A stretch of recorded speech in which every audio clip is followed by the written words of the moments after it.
So what I'm talking about is green innovations, the challenge of shaping technological trajectories through policy.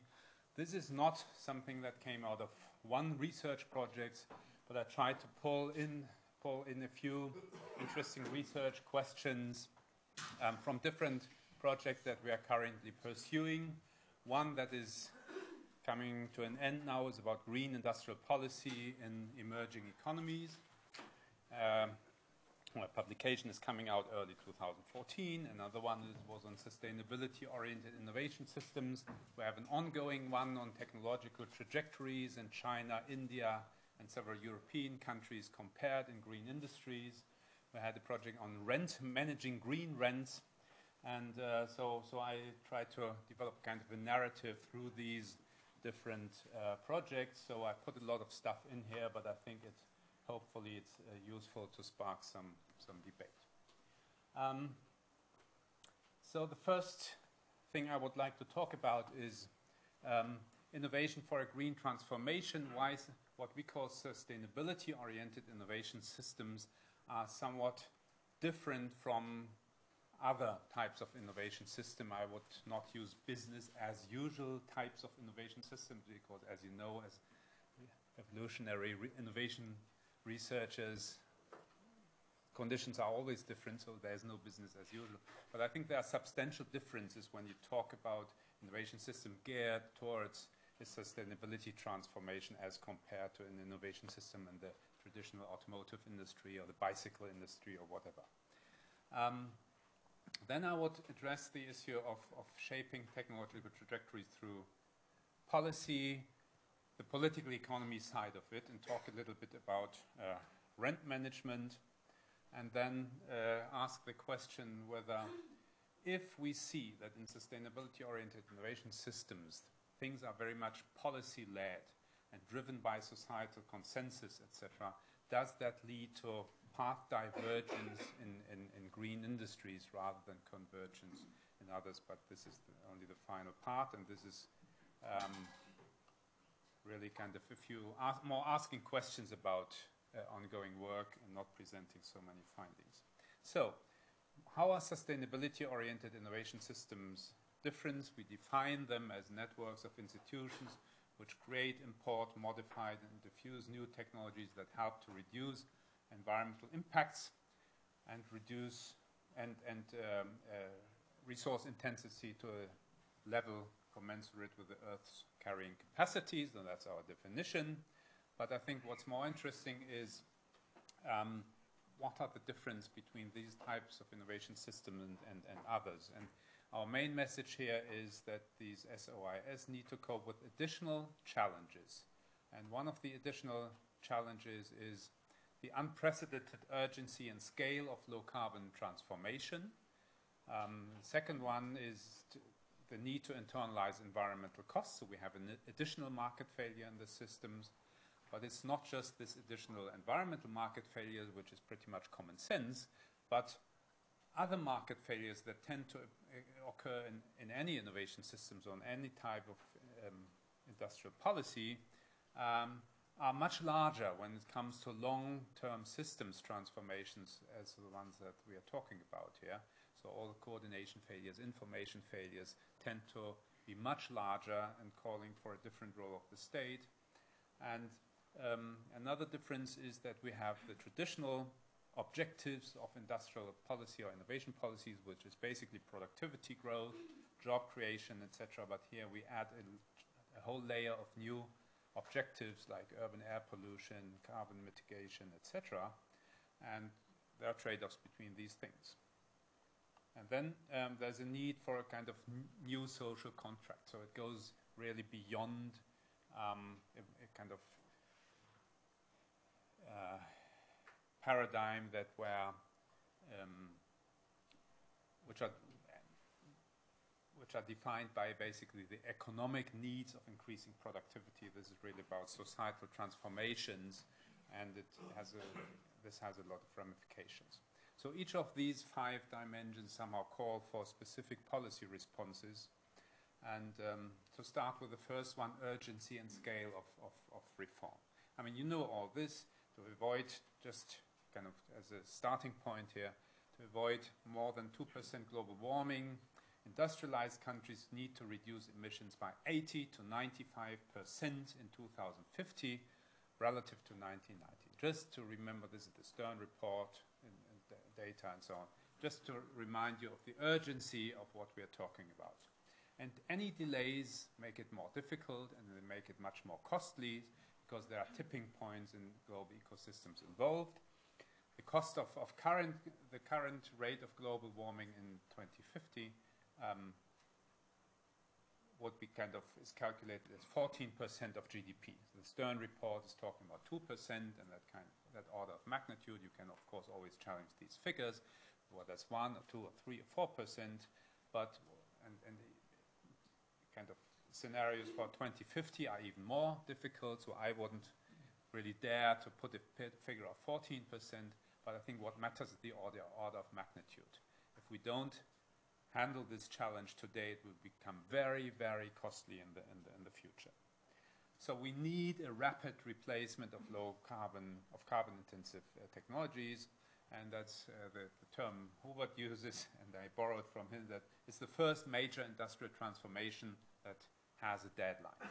So the Industrial Revolution that started in Britain took many decades until it became sort of the dominant design, basically. But here we really have to achieve a major industrial transformation in a time frame of about 10 to 20 years. And it's very ambitious. So this just shows the usual energy system scenarios. If you want to have the scenario below shows you basically what we would need to achieve if we want to stay below 2 degrees of global warming. And the other is basically the current policy, the business as usual scenario. And this shows you what kind of where you should get the efficiency gains from, or this is another way of producing it by the BBGU, the German Council of Chancellor Merkel on global environmental issues, which basically tells you it requires a radical structural change. It's really about structural change. The type of energy mix that you have to build on will be totally different in the future. And this later on poses a lot of questions about technological targeting, picking winners, and that kind of things. What we see is that markets do react. So what we have here, for example, is the patent data, and it shows that climate change mitigation technology patents have picked up in the 1990s pretty strongly, and we see a decline in the patenting activities related to the old technologies like fossil and nuclear energy here. So there is a market reaction, but the market reaction is too slow, and there are many time lags involved. What you see here is basically in looking at not patent, but built infrastructure. What you have on this upper line here is the renewable power capacity change as a percent of global capacity change. This means 44% of capacity additions to energy plants globally are now in renewables. 44% of all the newly built power generation capacities globally. This is an enormous development, up from 10 here in 2004. This is a real radical industrial change. And so it's a big success. But at the same time, if you look at, this is the flows, this is the stocks. If you look at how much share renewables have in global energy creation, it's just 9%. It's not 43. These are the newly built annually additions. This is what we have. Because the difference is because all the power plants that have been built in the last 40 years are still producing.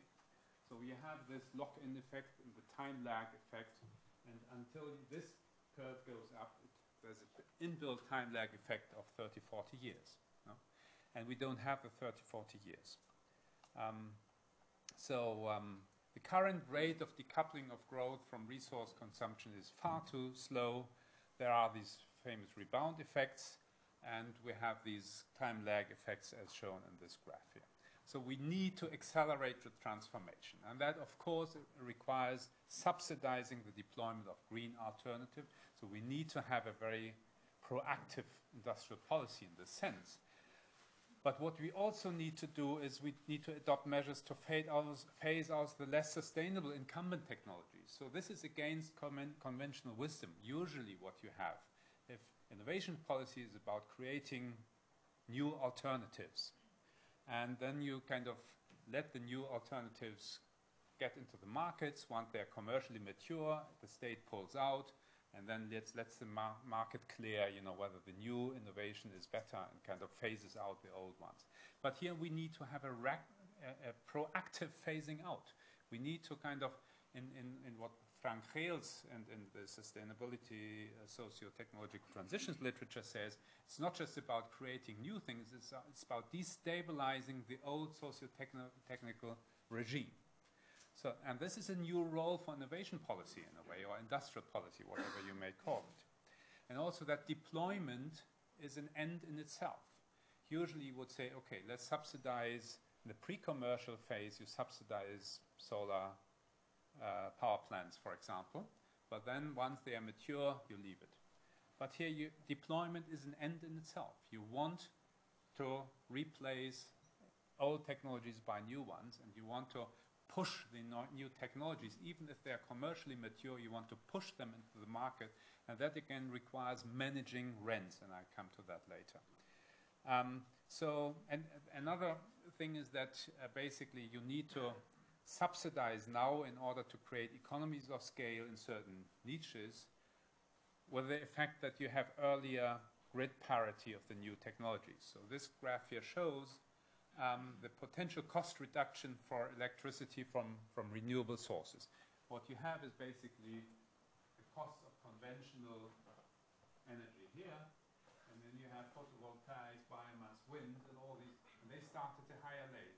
They are not kind of commercially competitive. So, but when you subsidize production of economies of scale, kind of cost digression is enormous. And at a certain point in time, these curves here kind of are crossing, and photovoltaic gets cheaper than the conventional economy. This means that if you invest now, future generations have to spend less because the profits accrue to the future generations. And I think this dynamism is very important. You see it very clearly in all the renewable energy technologies, how the costs are, how the grid parity is being achieved over the time. So in sum, the change must be ambitious, must be radical, it must be fast, and must be pursued against vested interests and lock-in effects. And the problem is today's markets do not provide the right incentives. The most obvious thing is the need to internalize environmental costs, which would be the largest kind of, the most important thing to do, but not a sufficient condition. And that calls for new policy instruments, from cap and trade systems to green credit lines to environmental labels, carbon footprinting. All these things need to be explored. Some markets need to be artificially created. Basically, we're talking about socially constructed markets for carbon, for example, because a carbon market requires that the Germans and the Chinese and the Americans agree on the value of a ton of carbon. And they also agree on the value of historical emissions rather than compared to today's emissions. And they would have to agree on what embedded carbon is about. So if the Americans shift their industry, their manufacturing industry to China, and then re-import the products to the US, there's a lot of carbon emissions for the US consumers and kind of contracted out by US companies to China. So you would have to have a formula to say, are these carbon emissions paid for by the Chinese or by the Americans? So these are socially constructed markets that you need.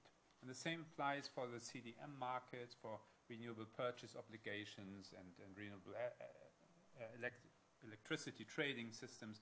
They all don't have a natural market. You have to socially construct the market for these things. And you need to you have the old innovation and industrial policy instruments, and you have all these new ones, and you have to think really about new types of policy mixes and country-specific best fits of these things, and this is very ambitious. We have additional market failures, I argued, because not just the environmental, but if you want to change a system, there are lots of coordination, information, capital market failures involved in this. You need to create new power plants, for example, for the German energy transition. You need to explore second-generation biomass, which implies land use changes. You need regulations, whether you want to have fuel crops on agricultural lands and all these regulations. You need to think about energy storage, about transmission lines, because you can put a coal-based, coal-fired power plant where the consumers are, but the wind park is not where the consumers are, so you basically have to invest much more in transmission lines and systems integration, in internationalization of grids. Many of the problems of European energy transition would go away if you would integrate Norwegian water power resources with Moroccan solar resources, etc., because you could balance your grid. So it requires a total kind of a lot of coordination failure to get such a system work. And this coordination failures happens at different levels. This I presented for a discussion with the World Bank, because the usual assumption of neoclassical economists is, okay, you will have a carbon price here, and then the rest should be kind of, you should stay away from picking winners, and so how resources are actually allocated should be defined by the carbon price, no? Just in a very simplistic way. But what you have basically is a carbon price, but then you have different sectors where you want to reduce CO2 emission. The transport sector, which is broken down to air, road, rail, etc. Let's pick the example of roads. Even if you have roads and you want to have a program for reducing carbon emissions in road transport, you can go for optimizing traditional combustion engines, or you can go for electrifying powertrains. If you want to electrify powertrains, you can go to hybrid engines, or battery electric vehicles, or fuel cell technologies. Again, you make choices here. If you go for batteries, you have different battery technologies, and the most promising one is lithium-ion batteries right now, etc. So Germany, for example, has a lithium-ion battery program with a multi-billion funding program. And this, again, implies such a lot of coordination failure, because it's a matter of bringing together really virtually dozens of research centers, the chemical industry, the automotive OEMs, new material people, etc. So just for lithium-ion battery, which is at the end of all this causal chain, you have such a lot of coordination failure that imagining this to work without a state is something totally out of, totally irrational. So this shows, I mean, how many decisions to pick winners basically you have to do. I mean, this caused a lot of controversial debate at the World Bank, as you can imagine. Capital market failure. We need to mobilize upfront investment in the order of 200 to 210 billion US dollars until 2030 to reduce carbon emissions by 25%, respective to 2000. And that means the energy transition requires more or less 20 years of upfront investments before things pay back. And we do not have the capital markets to deal with this. So this shows the differential costs of electricity from renewable versus fossil sources. These are three different scenarios. This is the middle scenario, the intermediate scenario. And basically what it says is you need to have upfront investment from where we are now, here in 2013 or so, until 2032 or 33, until the renewables break even and produce profits. And you have a maximum here, and then you can costs go down. But this is the need to kind of create upfront investments. This curve says what would happen if you would factor in environmental externalities, but nobody does. Huh? So the break even would of course be much faster. But as we don't have a carbon price, etc., this is the upfront investment we have to do. So basically we have to make huge investments for 20 years, and then future generations, those who kind of are born before 2033 or so, will gain from these investments. And capital markets are not able to bridge this kind of 20 years gap appropriately. The fourth argument I wanted to say why sustainability-oriented innovation systems have a different requirement is because we pursue each country pursues a different mix of objectives. Country A, for example, may have a focus on poverty, and job creation with green industries, and mitigation and energy security and competitiveness may rank lower on their agenda, but country B may have a stronger preference for using green industry to build up competitive advantages for the future, basically the Porter van der Linde argument, and they may have a high preference for energy security, but a lower one for those, etc. So these are kind of hypothetical examples, but they show basically that countries have different expectations of what they want to achieve with their green industrial innovation policies, and balancing these old. So it makes it more complex. If it's just about productivity growth, competitiveness, and jobs, or if it's about all these additional things, you have additional policy trade-offs. And these trade-offs are not, they're not easy ones. For example, stricter environmental regulations may have different effects on competitiveness. They may undermine your competitiveness because your regulatory costs increase, or they may stimulate early movers and strengthen your home economy, as the case of wind turbines in Denmark, which is a classical case of early mover advantages. But if you fail, if other countries that also increase their regulatory costs, not all of them will be able to become competitive in wind turbines. So for some, it may be a negative trade-off. And then you may have cases like in Germany, with the solar tariffs, where the same applies as for wind turbines in Denmark. So the government took a lot of taxpayers' money to support the national industry, and for 10, 15 years this was seen as a huge win-win thing, because for the environment and for the strength of the German industry. But now all these lots of these industry benefits are captured by outsiders, by the Chinese. So policymakers have to deal with this complexity in a way. And another example. Question is, do you invest in early mover advantages, or do you wait until others have absorbed the costs of infant development and then enter 10 years later, when the cost for PV modules, for example, have come down to a third or so? At what time do you invest? And local content requirements and another example. So they, on the one hand, may help building local capabilities, but of course, if you don't manage them properly, they will slow deployment down because they add a cost to investors. And if that is not balanced out by technological capability building, you have all these sorts of trade-offs. Last point here is, all this boils down to the fact that markets provide limited guidance, and this sustainability-oriented systems transformation presupposes the kind of socially agreed direction of change. The French, the Chinese, and the Germans have totally different views on what kind of energy systems they would like. Is nuclear an option? Is shale gas an option? Is energy, carbon capture and storage an option? No? So different societies rule out different options. And that means in innovation policies that needs to be very rapid.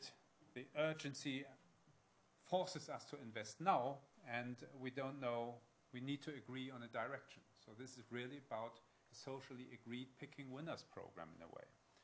And so you need to have consensus on a green transformation national project and the respective reallocation of rents. And that requires all sorts of political economy dimensions of organizing change coalitions, compensating losers, etc. And many things beyond. I don't really want to open up all this, but we need to rethink a growth paradigm. We think about different consumption patterns, cannot take consumption patterns as given, and all these things which go beyond what innovation policies usually is about. So we have an explicitly normative role of innovation policies. And when you look at the definitions of industrial policy, for example, Krugman says industrial policy is every policy that accompanies structural change in a way that societies consider as desirable. So that you have this normative aspect in it. And usually people leave this half sentence out and say it's about, resource allocation, basically with a neoclassical paradigm behind it. And I think that it's very important to understand that we need, in this case particularly, that there needs to be a kind of normative role of defining. And this puts the whole debate about picking winners, etc., in a totally different light. Okay, so all this poses questions about rent management. What is rent management? Now, again, I'm a bit shy because I see Rafi here in the auditorium, and we borrowed much of our ideas from him, but of course, this version is not as good as the original, but I'm looking forward to your comments here. This is about the need for policy to create and reallocate existing economic rents to lure capital into socially desired activities. And rents are, we define them here as risk-adjusted payments to resource owners above the amount his resources would command in their next best alternative use, or to cut it short, returns should be higher than opportunity returns that you would earn in any other activities where you could alternatively invest. And you need, if policy creates rents, policymakers say, we want to develop solar energy, we want to develop second generation biomass. Currently, the market fails to signal this to the investors, so we need to create some kind of subsidies or protection to make it artificially more lucrative to invest in this. We need that creating such risks has a lot of risks, basically due to a wrong technology choice because the government may bet on the wrong horse, or due to political economy factors because rents may be captured by interest groups. And this is particularly a problem if all these markets, as I said earlier, are politically defined. The European emissions trading system is a totally politically defined market where German industry or European industry went and say, I want to be exempted from this. So there's a kind of, depending on the lobbying power of the different industries, some people are in, some are out. It's basically decided in Brussels whether you take out certificates from the markets or not. So all this is politically created. And that creates additional risks of rent seeking, political exception, especially given the enormous uncertainty and the time pressure of the green transformation. You need to act, you don't know where you're going, and you need to allocate resources here. This creates a problem. And there's a very interesting piece by Helm in Oxford University about the costs of the green transformation, where he factors in political capture. And he says, Lord Stern is wrong. Basically, the cost of the transformation will be much, much higher because it's not, he's supposing some kind of technically possible things, but you need to have the factor in the costs of rent capture here. And this is an important thing. Germany, for example, loses 7 billion euros every year for unnecessary exemptions from the European trading systems that are not needed to protect industry against international competition, because that's the justification. We need to exempt because otherwise the Brazilian will crowd us out. But if you look, then some things that are really not competing internationally are also exempt. And this is basically an allocation of state rents to companies that don't need it. And the greatest risk is not to act at the same time. So you have all these risks, but not engaging in this game of rent management is the largest risk, because then you will continue with the current market failures and you will never achieve a 2 degrees barrier.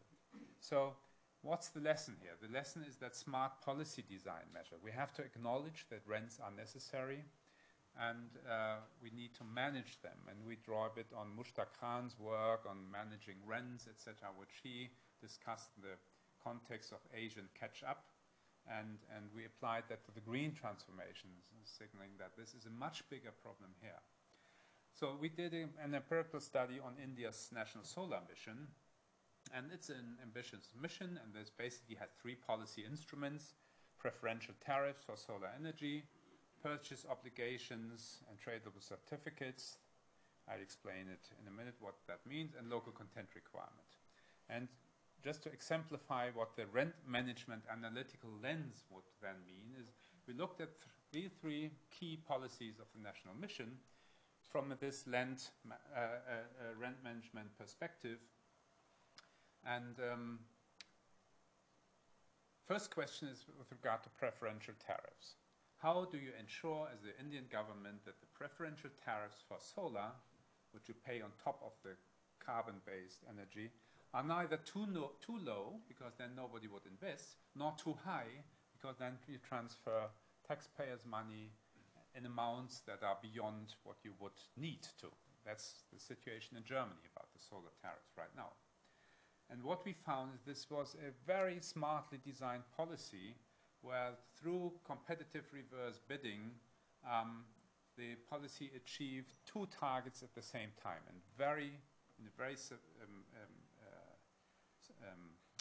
convincing way. Firstly, investment went up. So I think from 0.1 gigawatts to 1.5 gigawatt solar installations in 18 months or so.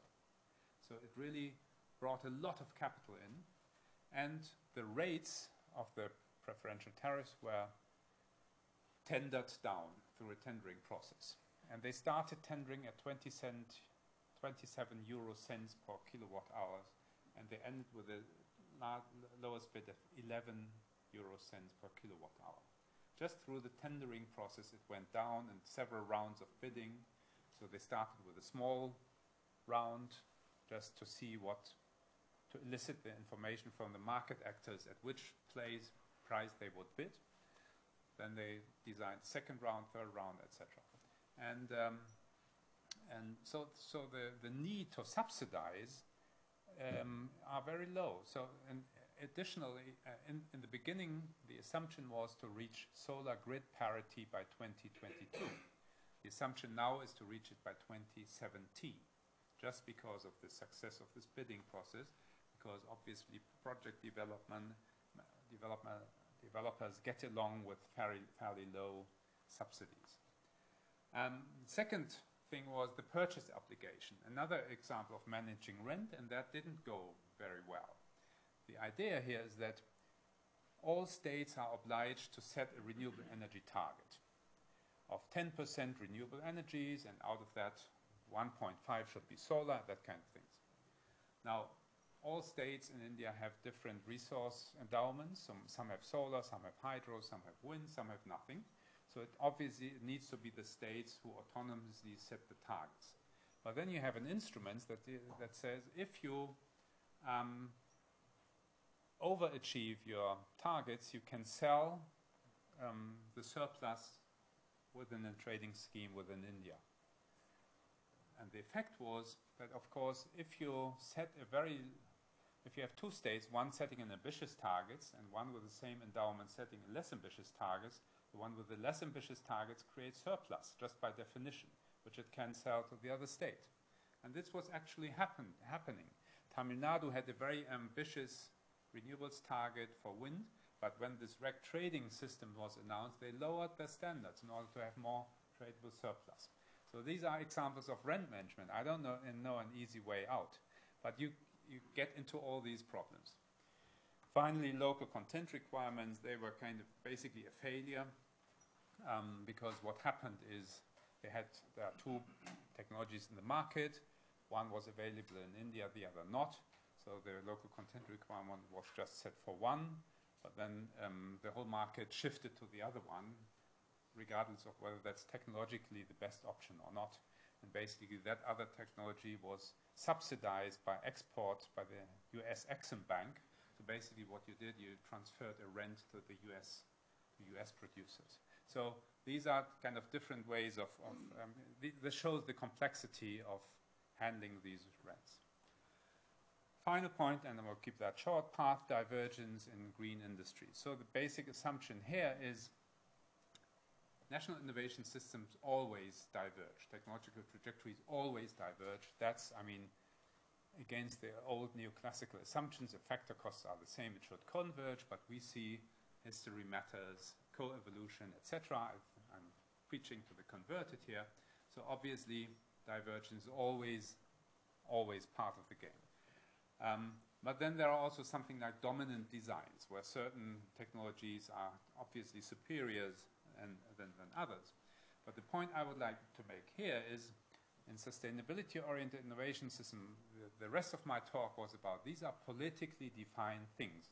Whether shale gas, nuclear, renewables is the option governments go for is completely policy-led. And if you have a policy-led innovation system, and that depends on societal consensus, and consensus among US consumers and Indian consumers and German consumers will be a different consensus, then you will have a strong divergence of preferences and of technological pathways. And then it also depends on this picture which I showed earlier. So basically, how technologies develop depends on the incentive systems and the level of ambitions of the incentives that governments set. For example, these are two scenarios for how powertrain technologies will develop. I think it's for Germany, doesn't matter, but ICE means internal combustion engine, the usual motor vehicle. And if you have a very ambitious emissions, fleet emission standard level, this ICE will disappear. And pure battery electric vehicles will be the leading design. And fuel cells and these are range extended vehicles, which is a kind of hybrid, and these are other hybrids. So hybrids will pick up and then disappear, etc. So this is if we assume a very ambitious emissions standards. If we assume a less ambitious standards of fuel emissions, so more emissions are permitted, then the old motor technology will be dominant for quite some more time, so that it will be phased out very slowly. And hybrid engines will be the dominant design because they reduce within this range. Yeah? But there's no need really to have battery electric vehicles with zero emissions. So depending on the level that you set, the technology mix that you will get is obviously a very different one. No? So this is how kind of policy defines technological pathways. And this is the final slide. It's a very complex one here, but this is just as an example from ongoing research with Hobart and others in India and China on where we compare technological pathways in electric vehicles and wind turbines in China, India, and European countries. France, Germany for electric vehicles, wind turbines, Germany and Denmark. And what you basically see here, demand conditions are different in Germany and China, and this leads to different technological trajectories. We find some of those materializing, but I put here hypothesis because we are kind of in the midst of the project. But what you basically see is you have different, in Germany you have high average income levels demanding customers. This leads to a market for small two-wheelers at the very high end, basically targeting leisures and sports and that kind of things. You have different demand conditions in China, low average incomes, many first use customers, etc.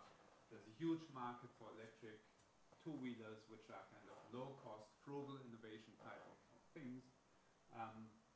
You have, for example, here demand for very simple, low-cost cars, frugal range extended vehicles, which are basically small cars which have a standard motorbike motor as a backup that just charges the battery.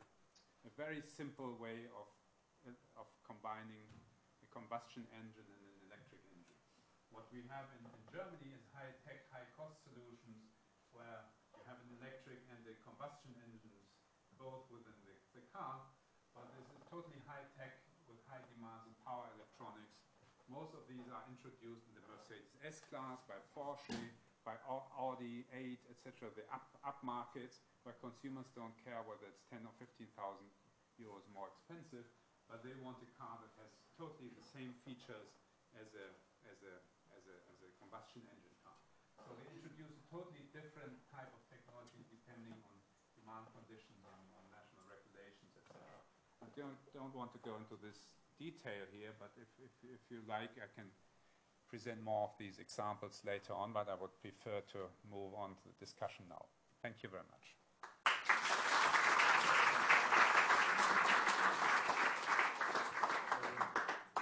Thank you, Tilman. That's